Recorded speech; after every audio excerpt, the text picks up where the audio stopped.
holidays have always been a special time for me, especially Thanksgiving, where we get to give thanks for the people in our lives, our good health, and the food on our table. For many years, I have tried to craft a special Thanksgiving message, but all pales in comparison to the message from one of my mentors, Jim Rohn, and I want to share that with you now. It's called A Thankful Thanksgiving. Now, if your home is like most, your Thanksgiving day will be very busy with either traveling to where you want to go or preparing your home to have others over for the day. Either way, that can be very hectic and emotionally trying, which doesn't lend itself to preparing your heart to be reflective and thankful. This means all the more that if we want to be the kind of people who are characterized by thankfulness, then we must make sure that we focus on it, and not just on Thanksgiving Day, but all times during the year. Here are a few key words as well as some thoughts that are simple and practical to apply. Something you can use right away in your quest for becoming more thankful. Time. Set aside time regularly to be quiet, to reflect.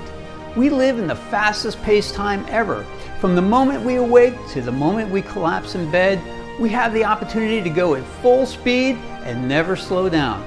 If we schedule time every day in which we can be quiet and reflect, we will free our hearts and minds up from the tyranny of the urgent and the rushed. Thought. Give thought to the many blessings that you have.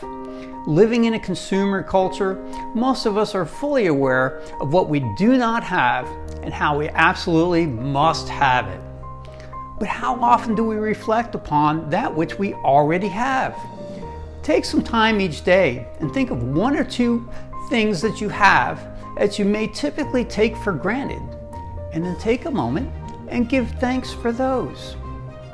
Generosity. Be generous towards those with less and not envious of those with more. We tend to look at others who may be wealthier than ourselves and think, I sure wish I had what he has. That kind of thinking breeds envy and jealousy rather than contentment. What can we do to break that cycle? I would suggest being generous to those who are less fortunate than yourself. Go to work at a food bank. And not just during the holidays, heck, everybody works there then, but on a regular basis during the year. That will remind you how good you really have it. Ask. Ask a friend what they're thankful for. The next time you're at lunch with a friend, ask him or her what they are most thankful for. You will be amazed at the answers you will receive, and you'll create a meaningful bond with your friends as you focus on this powerful question. Acknowledge. Lastly, tell those you love how thankful you are for having them in your life. So many times we neglect to take the time to craft the words to express to those closest to us what their presence in our lives mean to us. Take the opportunity of Thanksgiving Day to write them a note, or sometime during the day, put your hand on their shoulder, look them in the eyes, and tell them. Let them know what they mean to you, and in return, you'll begin to create the possibility of deeper, richer, more fulfilling relationships with those you love. Of course, we should do what we can to make the most of the day we call Thanksgiving.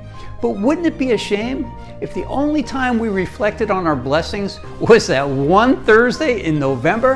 And the answer is, of course.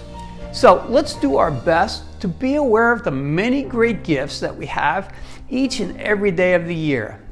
As we do so, we will see our hearts soar and our minds will experience more and more at peace as we regularly remember and remain aware of our good fortune. Happy Thanksgiving, everybody.